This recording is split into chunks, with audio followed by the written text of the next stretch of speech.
Le député Bernard Généreux, fier partenaire de cette émission.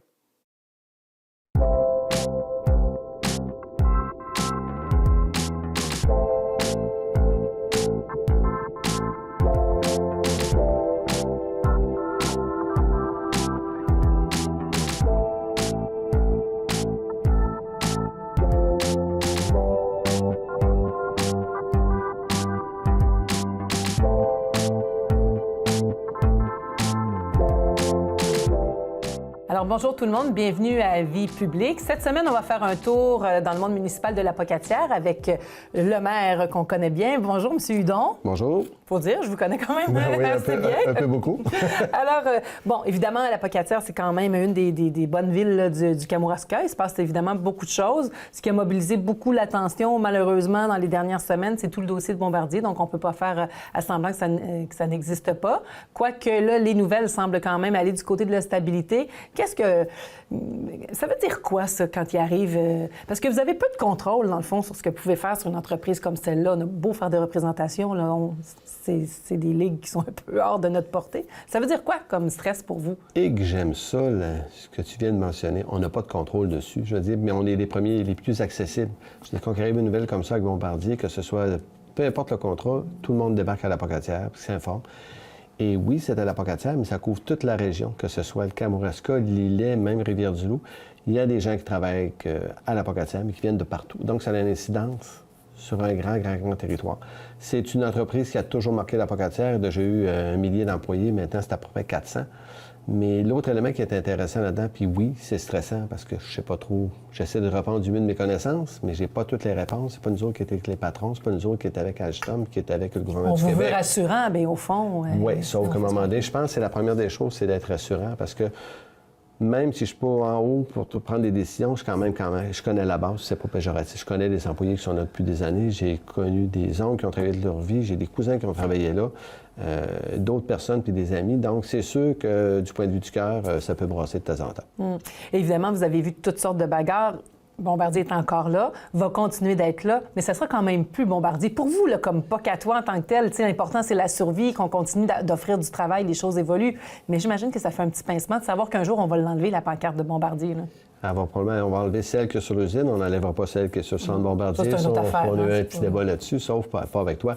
Sauf que ça a marqué l'imaginaire. La Bombardier, là, c'est tout ce qui gravite autour. Vois-tu, il y a des centres de recherche à la Pocatière, le parc de l'innovation, il y a à peu près 300 personnes. On parle beaucoup moins de cette entreprise, des entreprises qui sont là, mais ça fait partie essentielle des fois avec les relations qu'ils ont avec Bombardier.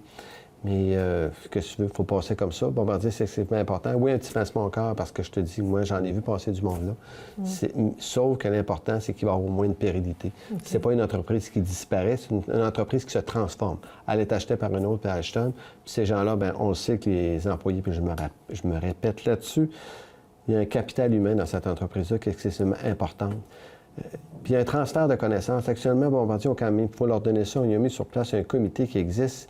Un nouveau qui arrive de là, il y a un ancien qui a des connaissances, qui est capable de transférer ces connaissances-là, puis il y a la fierté aussi qui va avec ça. Donc ça, c'est important.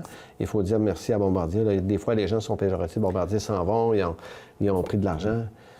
Au-delà de tout ça, ils ont quand même marqué notre communauté pendant tant d'années. Puis ça continue de faire travailler des gens. Puis vous dites quelque chose d'important. On parle beaucoup de ce qui gravite autour et on en parle moins, mais ça pourrait être tout aussi néfaste, parce que, vous l'avez dit, il y a de l'expertise dans le parc industriel. Il y a des gens qui font des contrats pour eux.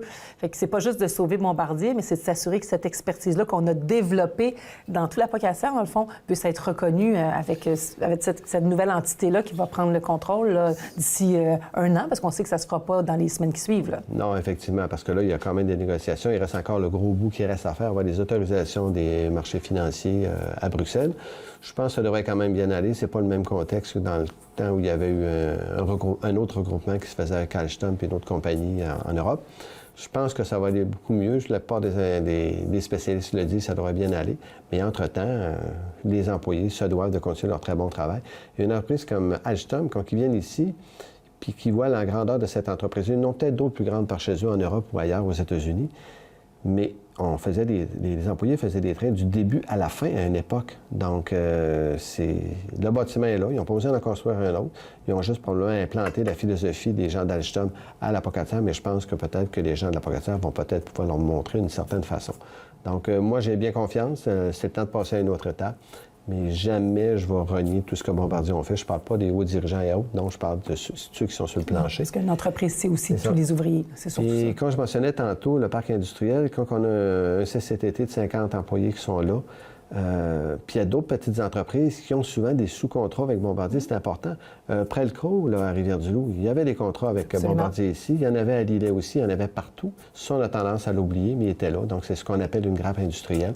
Puis l'Apocatière, un autre élément qui est important, c'est la recherche. La recherche, ça existe beaucoup. Donc, il faut la développer. Donc, Bombardier, c'est grand étendu. Et il faut continuer dans cette optique-là. Effectivement, la recherche, c'est une fierté à l'Apocatière, mais pas juste pour Bombardier, dans plein d'autres secteurs. Ça m'amène peut-être à parler du parc bioalimentaire au bénéfice des gens qui ne vivent pas à l'Apocatière et qui sont très occupés. Ouais. C'est peut-être quelque chose qu'on ne suit pas comme dossier, mais on a vu passer dans les nouvelles, là, dans les dernières semaines, que vous aviez... C'est pas comme un refus, mais expliquez-nous. C'était quoi votre projet avec le parc bioalimentaire? La première des choses, il faut mentionner qu'à l'Apocatière, il y avait, moi je dis qu'il y a 3 développements. C'est économique, il y a institutionnel et agricole. Donc là, on parle de l'agricole. Il y a déjà une époque, l'Institut de technologie agricole. Il y a déjà eu une ferme fédérale qui a fermé, le gouvernement a pris une décision. Ça a été transformé dans le CDBQ, un centre de recherche exceptionnel dans l'alimentaire, bioalimentaire. La ville de l'Apocatière puis Saint-Anne de l'Apocatière, on a décidé, dans ce coin-là, dans des espaces très restreints, de développer d'une façon commune un parc bioalimentaire. Donc, les 2 municipalités se sont regroupées pour faire des demandes à la CPTAQ. La CPTAQ, c'est la bébite noire de beaucoup de municipalités. C'est comme 2 poids, 2 mesures. Tout ce qui passe dans les grandes villes, ça ne passe pas nécessairement ici. On va être plus catholique que le pape. Mais on avait monté un beau dossier. Le premier, ça a été refusé. On a ajouté un autre élément parce qu'on avait développé chez nous, le parc de l'innovation était quand même assez rempli d'entreprises. On a développé un nouveau parc industriel. On s'est dit, ça va être dédié à la grosse entreprise ou bien une entreprise plus technologique. Okay. On fait une demande commune pour le parc. La deuxième, on se l'est fait refuser. La partie de l'Apocatière a été refusée. Je te dis, c'est une pointe de tarte là, pour la grandeur de la superficie. Elle était donnée à la municipalité de Saint-Anne. Pourquoi? Qu'est-ce qu'on donne comme raison? Pour X raisons qui disent qu'à l'Apocatière, avec le nouveau parc, on a d'espace amplement, des entreprises même bioalimentaires avec les normes de sécurité pour aller là. Mais depuis ce temps-là, il y a quand même une entreprise qui a émergé là, c'est Action Projects, qui ont pris à peu près le quart du territoire. On s'est dit, j'espère qu'avec ça, on va être capable de prouver qu'on a besoin plutôt d'un endroit spécifique agricole. Ça a été refusé, mais je suis totalement contre. Mais c'est quoi, donc? Ça vous empêche de faire du développement? Ça vous empêche de faire des projets innovateurs? Bien, ça empêche de faire le projet qui est commun entre les 2 municipalités. Là, maintenant, vu que c'est juste Saint-Anne qui l'ont, mais tant mieux si on leur partit. Bien, c'est sûr que nous autres, on ne peut pas participer financièrement dans un projet qui n'est pas commun, d'un.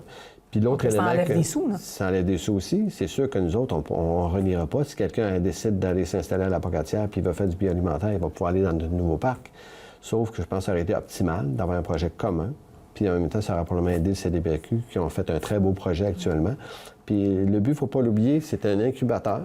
Alors une fois que les entreprises qui sont là ou quelqu'un d'autre qui va essayer des produits, bien là, si on avait eu des terrains prêts à les accueillir, là, ça aurait été la boucle qui aurait été complètement tournée. Mais est-ce que vous pensez que toutes les représentations possibles sont terminées? Avez-vous encore dans votre petite poche des cartes à jouer pour essayer de faire changer la décision? Pour l'instant, non. Il y a quand même d'autres organismes qui nous appuient, mais je pense que c'est une problématique. Je veux dire, la CPTAQ, c'est souvent, il y a certaines écoles de pensée. Tout le monde a eu le même projet de loi, tout le monde administre ça, mais c'est interprété d'une façon différente, puis totalement en désaccord, mais ils ont le droit à leur opinion. Puis si jamais, des fois, il nous vient une nouvelle idée, ou bien que si le parc industriel est vraiment rempli, on s'est fait dire, bien, on va dézoner d'autres zones. On s'entend dessus qu'avant de faire dézoner, ça prend du temps.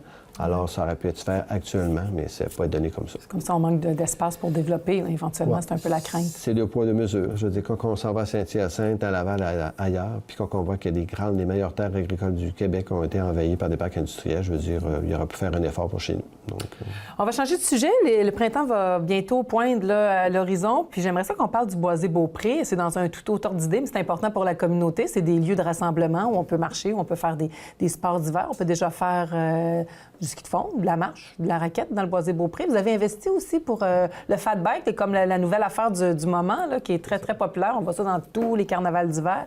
Alors, c'est quoi les beaux projets qu'on a de ce côté-là? Le beau projet, c'est parce que c'est un appel à tout le monde. Allez le visiter, c'est merveilleux, que ce soit été, automnal, les 4 saisons. On peut se faire un petit feu dans la petite cabane. Et remarquez que ça dure 4 saisons. Ça prend 5 minutes de partir de la Pocatière puis se rendre dans le parc, dans le Boisé-Beaupré, numéro 1. Le projet, c'est parce qu'on fait une demande aussi pour faire une demande financière pour être capable de développer l'entièreté de ce site-là. Je veux dire, là, maintenant, on parle beaucoup du fight bike, mais il ne faut pas oublier qu'il va y avoir des pistes qui vont être refaites. Mais je veux dire, il faut garder tous les usages qui sont là. On n'enlève pas d'usage, on ne fait que améliorer les tracés, puis de mettre peut-être... Il faut déboiser une nouvelle partie? Non, bien, des fois, il y a peut-être des sentiers qui n'ont pas tout à fait fonctionnel. Okay. On va, avec l'usage, avec les années, c'est ajouté du... Avant ça, la raquette, ça se faisait pas là, dans le Boisé-Beaupré, ça s'ajoute. De la marche d'hiver, ça se faisait pas beaucoup, maintenant, ça se fait. À l'origine, c'était surtout du ski de fond. Mais je pense qu'il y a moyen de partager ce site-là qui est totalement merveilleux. Des arbres très gros, des espèces d'arbres, c'est depuis le tout début. Mais c'est ça qu'on veut faire. On fait une demande financière. Les 2 municipalités sont ensemble. Le coût est partagé, c'est-à-dire si on a la subvention, ça va diminuer les coûts qui vont être associés à ça. Puis la ville de la Pocatière, selon la population, paie 60 et la municipalité 40 C'est une entente merveilleuse qui a été négociée entre les 2 municipalités. Mais je salue les élus de la municipalité de Saint-Anne d'avoir eu cette ouverture-là. Donc, on espère d'avoir une réponse positive. Puis quand on aura la réponse, bien, le projet qui a été mis sur place, bien, il peut y avoir des modifications, sauf qu'il va falloir utiliser à bon escient l'argent qui va nous Ça vous a été demandé, entre autres, ça, pour développer le fat bike? Le fat bike, oui. Puis là, ce qu'il faut s'organiser... Est-ce que c'est pour les gens de la POC qu'on aurait... Il y a des touristes qui seraient intéressés à venir, comme la motoneige, des circuits de fat bike? Bien, c'est ça. Une fois par année, il y a toujours l'année passée, il y en a eu, il y a 2 ans aussi. C'est qu'il y avait un rendez-vous, les gens portaient leur vélo, il y avait des démonstrations de vélo, puis ça peut coûter assez cher aussi. Puis les gens ont été enthousiasmés par ce site-là. Puis c'est vrai que des fois, les gens disent que ça va être une question de mode. Oui, peut-être une question de mode, mais si on est capable de faire partie d'un réseau où ce que les gens, bien, ils ne feront pas toujours à la même place, le fight bike, mais s'ils peuvent voyager, s'ils peuvent venir à la Pocatière, s'ils peuvent aller dans un autre site pas très loin, bien parfait, on va être gagnant. Bon, en même temps, une question de mode, si on veut garder nos jeunes dans nos régions, il faut quand même qu'ils soient capables aussi d'avoir des activités qu'on trouve ailleurs, qui sont attrayantes. C'est ça. Moi, quand je faisais du ski de fond au cégep, j'allais à X-Worth, j'allais partout faire du ski de fond. Mais je veux dire, l'important, c'est la proximité. Et si dans une famille, il y en a un qui fait du fight bike, l'autre, c'est juste du ski de fond, ou peu importe, bien, on va tout avoir à portée de main. Puis si quelqu'un fait du fight bike et dit, bien, il y a un autre site un peu plus loin, bien, vas-y, laisse-moi faire du ski de fond ou de la raquette, puis tu reviendras me chercher. Les jeunes peuvent aller en fat bike, puis les parents peuvent aller en ski de fond ou à la marche, puis c'est parfait. Puis plus on va ajouter d'activités récréatives, bien, ça va être un pouvoir d'attraction. Tout à fait. Puis, je veux dire, il ne faut pas juste le faire pendant l'été, il faut le faire aussi à l'hiver, à l'automne, puis il faut être capable de mettre en évidence toute la richesse qu'on a. On trouve qu'on a des beaux paysages, mais il faut les partager. Donc, puis moi, je dis toujours que on a un bel endroit, le Kamouraska. On ne peut pas juste être une carte postale. Moi, dans ma vie, je dis qu'il faut que ce soit une carte postale animée. Tu sais, quand on ouvre les cartes, là... S'il n'y a rien à faire dans la carte, il faut qu'il y ait quelque chose à faire dans la carte. Et là, quand tu vas utiliser, tu vas comme il faut au milieu, 4 saisons, bien, ça se fait. Puis rester pris dans une tempête, c'est pas fin du monde. On va terminer en parlant un petit peu du dossier des paramédics. Ça peut être assez complexe. Je sais que la Ville appuie la demande des paramédics. Mais ce qu'on comprend bien, c'est que ces gens-là sont comme de garde, finalement, 24 heures sur 24. Puis dans le fond, le but d'un paramédic, c'est d'amener la personne qui est malmenée à l'hôpital le plus rapidement possible pour obtenir les soins nécessaires. Et là, la formule en place est peut-être pas nécessairement optimale. C'est ce qu'on comprend. C'est pas idéal parce qu'on rentre dans certaines catégories. Puis ça, c'est un calcul c'est très technique, complexe. Hein, c'est très technique, ça. Mais il y a un élément, parce qu'actuellement, M. Chouinard, Tommy Chouinard, des ambulanciers ici du Kamouraska, entre autres, dit là, ça a brassé beaucoup aussi. Ça brasse dans le Témiscouata également. C'est le même principe. Donc, il y a un élément central. Ici, on s'est battu pour des soins de santé. On est un hôpital. Alors, on essaie, depuis... le gouvernement actuel a fait beaucoup de démarches pour être capable de donner d'autres services ou maintenir certains services. Mais ça, c'en était un. Le service ambulancier, c'est essentiel.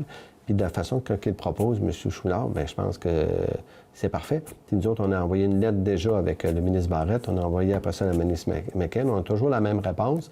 Il ne rentre pas dans les catégories. Il en manque un petit peu. Dans le fond, c'est quoi? On veut qu'il y ait des horaires préétablis pour disons, les premiers répondants, si on peut les appeler comme ça, versus, au lieu d'être 24 heures sur 24, c'est ça? C'est un peu ça? Quand on parle de premier répondant, c'est plutôt une réponse que le gouvernement nous fait. Ouais, Ils disent ça. on va plutôt développer un principe de premier répondant. Mais premier répondant, là, c'est quasiment des bénévoles. Là. On a autre chose à faire quand tu as des spécialistes qui sont ambulanciers, qui étudient là-dessus. Il faut aussi l'élément qui soit aussi compétitif. Des vrais paramédics. Je veux dire, des paramédics qui suivent des formations, bien, si tu n'es pas compétitif quand tu as un réseau d'ambulance, bien, ils vont aller ailleurs. La main-d'œuvre est de plus en plus rare, mais il vaut mieux en avoir formé, sans nécessairement que ça va tomber sur les responsables des municipalités ou d'un groupe de bénévoles. Donc, moi, c'est pour ça qu'on les appuie depuis à peu près 2 ans. Donc, on continue. Alors, ils attendent, je crois, une rencontre avec la députée ministre, mais j'en sais pas plus, là, mais je souhaite une bonne rencontre. Puis, je pense que nous autres, on l'a manifesté 2 fois plus qu'une. Quand on tient ce service-là, il faut qu'il se développe. Puis c'est encore là un pouvoir attractif pour que les gens restent chez nous. Tu sais, la population vieillissante, mais on va avoir aussi en contrepartie des jeunes familles. Les jeunes familles ont besoin aussi des hôpitaux et des services rapides. Donc, ça, c'est clair. En résumé, bien, on veut que ça fonctionne. Sylvain Hudon, maire de la Pocatière, merci beaucoup. Merci bien.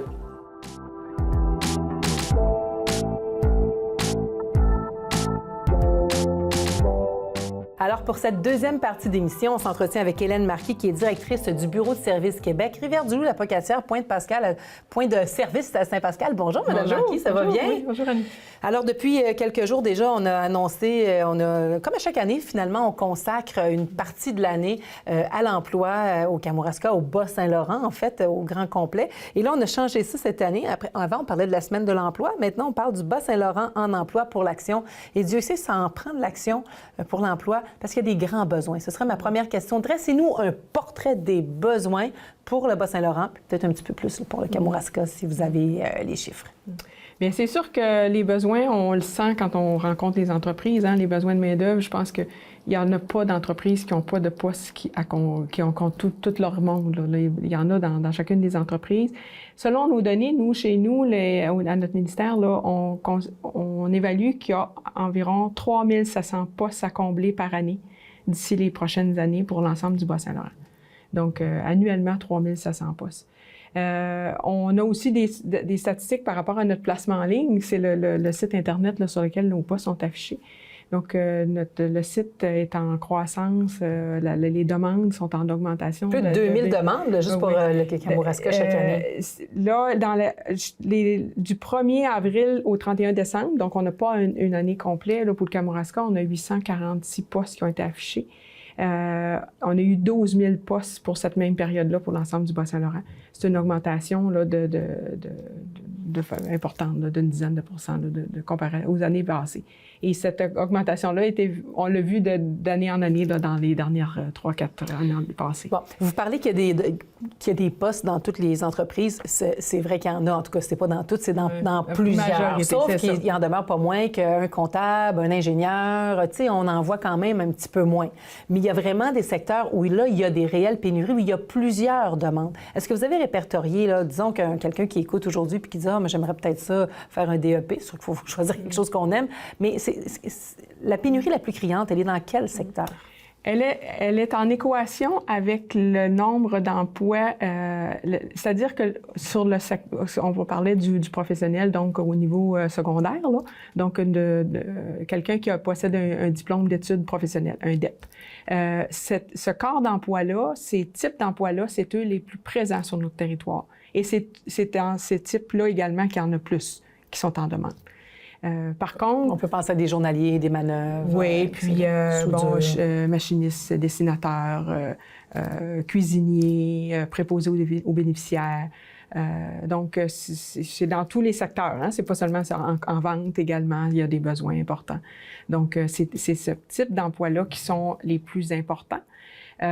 On a aussi des emplois spécialisés. Donc, on parle plus là, au niveau des ingénieurs, des professionnels là, au niveau de la santé. On en a quand même plusieurs, là, parce qu'on a un secteur manufacturier, mais aussi un secteur de nos institutions qui sont nos aires d'enseignement, le réseau de la santé, comme je disais tantôt. Donc, c'est des secteurs qui ont des besoins aussi importants, qui ont des défis aussi importants le secteur professionnel là, qui est plus dans le secteur, au niveau manufacturier. Comment on fait dans l'employabilité comme vous chez Emploi Québec pour gérer cette croissance-là? Parce qu'on sait, il ne faut pas se le cacher, là, pendant des années, quand on dépassait Québec, l'Est du Québec, c'était reconnu pour des taux de chômage très, très élevés. On se rappelle des crises dans les années 90, entre autres. Là, depuis, je dirais peut-être presque 10 ans, on nous prépare à ce qui est arrivé. Mais comment on réussit à retourner ça? Parce que c'est pas de la façon dont on a appris à travailler avec des gens qui devaient suivre des procédés pour aller chercher un travail. On passait des entrevues.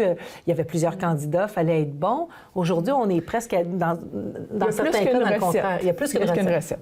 En fait, l'immigration, on en a, entre autres, on est en train de s'outiller sur le territoire. Mais il faut s'outiller sur comment les accueillir. Pour l'accueillir. Parce que c'est bien beau qu'on accueille plusieurs personnes, si comme territoire, parce que c'est pas seulement juste le gestionnaire de l'entreprise qui doit outiller, mais aussi comme communauté, comment on vit ensemble.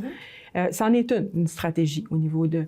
la gestion de ressources humaines, elle prend une importance très, très, très grande auprès de nos gestionnaires.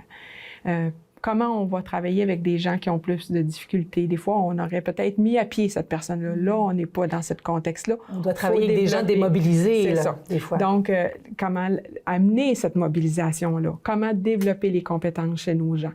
Donc, ça touche beaucoup la gestion de ressources humaines. Nous, dans notre panier de services auprès de Service Québec, on a des conseillers aux entreprises qui interviennent au quotidien dans les entreprises pour justement les aider, pour voir comment ils font leur recrutement, comment ils font leur gestion au quotidien, comment ils accueillent le nouvel employé.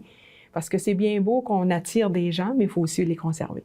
Donc, on travaille. Et s'adapter à une réalité qui n'est pas la même qu'autrefois. Parce que là, c'est ça. Faut vraiment, on est dans une autre façon de faire. Puis, ce qu'on comprend, c'est que chez vous, il arrive, par exemple, que vous allez donner des subventions à des gens qui sont ce qu'on appelle éloignés du marché du travail pour les intégrer en entreprise. Oui, en subvention salariale. Oui, c'est ça. Donc là, il y a chez l'employeur obligé de s'adapter à une vitesse qui ne sera peut-être pas ce qu'il aurait souhaité. Mais ça, quand même, pour les entrepreneurs, il faut vraiment les sensibiliser. C'est une autre façon de travailler. Des fois, on n'a pas le temps, on est dans le quotidien. Est-ce qu'ils ont, outre le fait d'accueillir des gens, des outils pour leur permettre de s'adapter à ça? En fait, formation, je sais pas. Justement, dans le cadre de la Semaine de l'emploi, là, on a fait des déjeuners à rencontres pour outiller nos employeurs.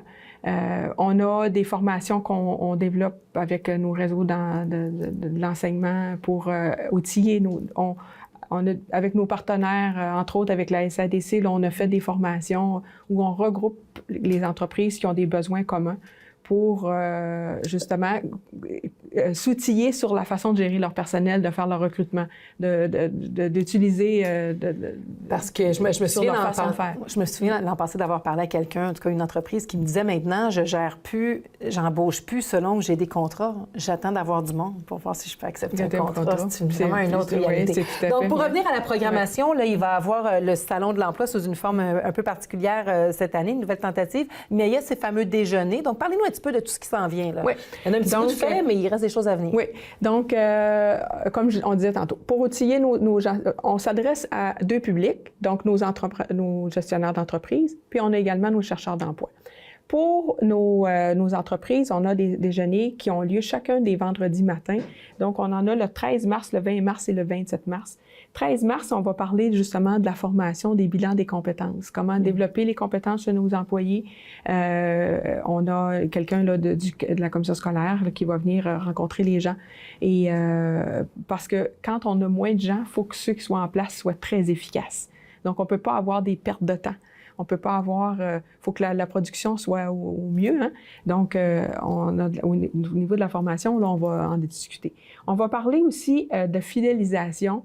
Donc, on parlait, je vous nommais tantôt, au niveau de la rétention. La fidélisation, les petits soins avec les employés, la reconnaissance. Une spécialiste, là, Mme Nada Charret, qui intervient beaucoup auprès des entreprises là, pour les aider à ce sujet-là. Puis elle va venir en rencontrer là, lors de notre déjeuner. Quels sont les outils? Qu'est-ce qu'on peut faire dans notre milieu de travail pour augmenter la fidélisation, pour que les employés qu'on possède Développer un adhèrent, sentiment puis d'appartenance. une appartenance c'est ça, à le notre problème, pour organisation. pas te C'est passer ça. d'une place à une autre juste pour un 50 sous, $1 de plus de l'heure, parce que la C'est compétition est grande de ce temps-là. On va parler l'autre déjeuner le 27 mars de santé mentale. Parce que oui, effectivement, on peut avoir des gens qui ont certaines limitations, ont eu des problèmes de santé, mais qui pourraient très bien travailler, avoir une place très importante dans notre organisation. Donc, mais comment on deal au quotidien avec ces gens-là? Mais dans le fond, Comment on fait pour que notre employé soit heureux, puis que l'équipe aussi, ça se passe bien? Mais dans le fond, ce que je comprends, c'est que même dans les petites entreprises, dans ce contexte de pénurie, avant, on avait un poste, on engageait quelqu'un. Maintenant, on doit vraiment aller miser sur les forces et presque modeler le travail en fonction de qui on a la chance d'avoir. Exactement. Et c'est pas rien quand même. C'est pour ça qu'on change vraiment là, On va peut-être parler aussi de chercheurs à l'affût, qui est aussi une espèce mais pas une espèce, c'est un salon de l'emploi cette année. Oui. On a décidé que les employeurs ne seraient pas là. Exactement. Fait que là, tantôt, on parlait des déjeuners pour les entreprises. Là, on va parler pour les chercheurs d'emploi. Donc, j'invite là tous les gens qui ont peut-être un goût d'un nouveau défi ou qui sont à la recherche d'emploi parce qu'ils n'en ont pas présentement, de venir nous rencontrer avec le service d'aide à l'emploi du Kamouraska. Ça va être le 12 mars au Centre Bombardier. C'est dans l'après-midi. Donc, les entreprises ne seront pas présentes. Pourquoi cette décision-là cette année? C'est que parfois, on avait des commentaires des chercheurs d'emploi qui ne se présentaient pas, disant bien mon employeur est sur place, puis je suis en recherche d'emploi, j'ai un petit malaise à me présenter là. Donc, les employeurs ne seront pas présents. Par contre, on a déjà, présentement, une ressource qui est là, qui fait sortir les emplois. Donc, qui appelle tous les employeurs du territoire pour dire c'est quoi tes postes à combler. Donc, ce qu'on appelle l'emploi caché. 450 appels à faire. C'était vraiment une grosse commande. Les emplois qu'on appelle cachés, là, qui ne sont des fois juste dans la tête du gestionnaire parce qu'il n'a pas eu le temps de l'afficher. Qui n'existe pas puis qui va exister. C'est ça. Donc, il y a un téléphone qui est fait par une ressource là, du service d'aide à l'emploi du Kamouraska et puis qui va nous permettre d'identifier tous ces emplois-là. Une nouveauté cette année qui est commun à l'ensemble du Bas-Saint-Laurent, c'est une plateforme web qui permet, c'est par une intelligence artificielle, en scannant le CV du chercheur d'emploi, il va être pisté sur quels sont les employeurs ou les entreprises qui pourraient appliquer. J'en profite pour dire qu'à ce moment-là, c'est important, parce qu'il nous reste 40 secondes, d'être muni d'un excellent CV parce qu'eux, ils font c'est ça, ils peuvent le mettre de côté comme l'associer à quelqu'un. Donc, c'est important d'avoir un CV performant pour arriver à cet événement-là aussi. Tout à fait. Donc, arriver avec votre CV, puis il y aura des ressources aussi pour vous rencontrer.